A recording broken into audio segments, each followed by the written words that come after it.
Can you tell me the global region where you are working and what your objectives are in the kind of work that you're doing?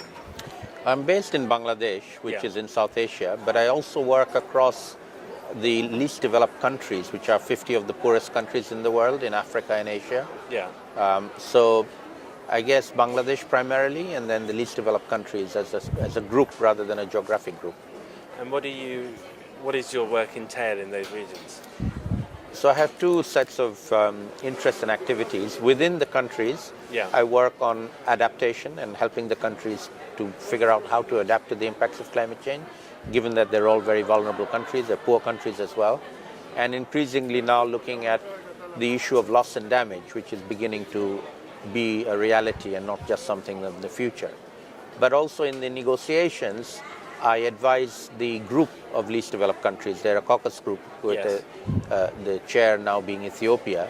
So I advise them on issues related to adaptation and also loss and damage in the negotiations. And I mean, we're at the COP now.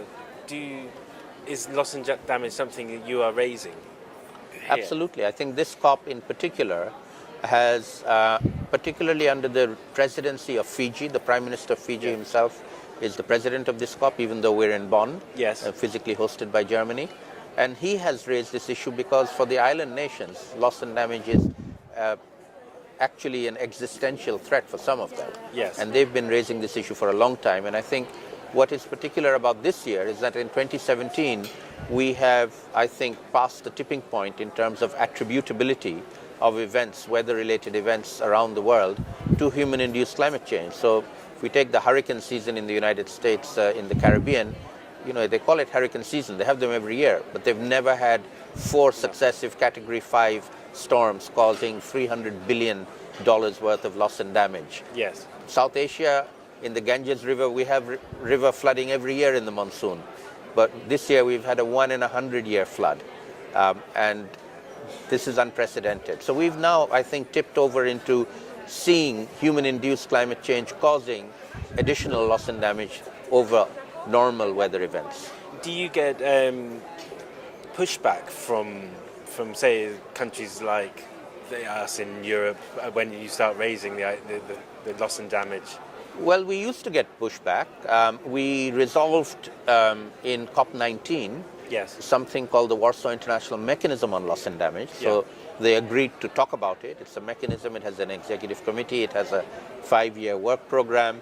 And so the process in the UNFCCC of taking an issue on is to set up a committee to examine the issue. Doesn't necessarily solve the problem. Doesn't mean you're going there. And so, and they're doing good work. I have nothing against the committee.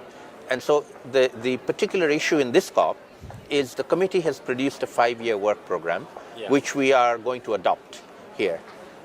It's by and large fine, but what we, the developing countries, are asking for is a bit more push to look at innovative financial mechanisms to deal with loss and damage. At the moment, the only one that developed countries seem to want to talk about is insurance, which is fine, but it doesn't solve everything. And particularly for the poorest and most vulnerable people and countries, insurance is not really the most ideal tool to use. So have you got an idea of what the most ideal tool to use is? So we, from civil society, and I'm not a negotiator, so I can propose things, which negotiators can accept or not accept. Sure. We are saying that the time has come to put the polluter pay principle into practice. Okay. And in this context, we have a set of maybe a few dozen very large multinational fossil fuel companies who are making billions of dollars of profits by mining the fossils and selling and burning that and causing the loss and damage. So we know who's causing it. Okay. They're companies, and they're making profits out of it. So tax them. Let's put a loss and damage levy on them and let the countries apply that levy, get the money off of them and put that into a loss and damage fund, probably raise billions of dollars that way. And do you think this is going to happen? Do you think you're going to get traction with it? We're not going to get it here, but we're going to push for it. And maybe not COP23, maybe COP24, if not COP24, COP25. But sooner or later, they're going to have to do it because it is unconscionable for polluters to be allowed to continue to profit from pollution and cause loss and damage to people around the world. And we sit and do nothing about it. We let them get away with it. It really is profiting from destruction, really. Precisely. They're making profits by killing people. It's as Yeah. simple as that.